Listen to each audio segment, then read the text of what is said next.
কইছে দৈর্ঘ্য প্রস্থের কয় গুণ, মাথায় একটু খালি আনেন, আবারও কিছু একটু শিখাই নেই। এটা 10 টাকার অর্ধেক, 60 টাকার অর্ধেক,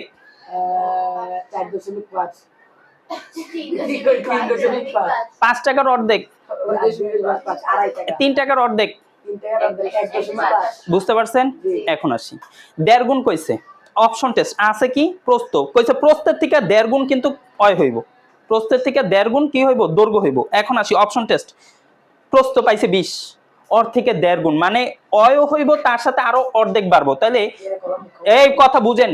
তাহলে অপশন টেস্ট করলে আর কি হইব না, তাই এনে আছে 20, 20 এর সাথে আরো অর্ধেক বাড়বো, কত হয় 10, তা কত হয় 30, এনে কি 30 আছে না, আছে এটা 40, তার থেকে আরো অর্ধেক বাড়বো 20, তো 40 এর সাথে আরো 20 বাড়ছে, অপশন টেস্ট। এটাতে আসি, তাই কি 30, 90 আছে, 90 নাই। অপশন টেস্ট করেন, দ্রুত হয়ে যাব। শিখেন নৈবিত্তিক কিভাবে দ্রুত দিতে হয়, দেখা মাত্র উত্তর যাতে।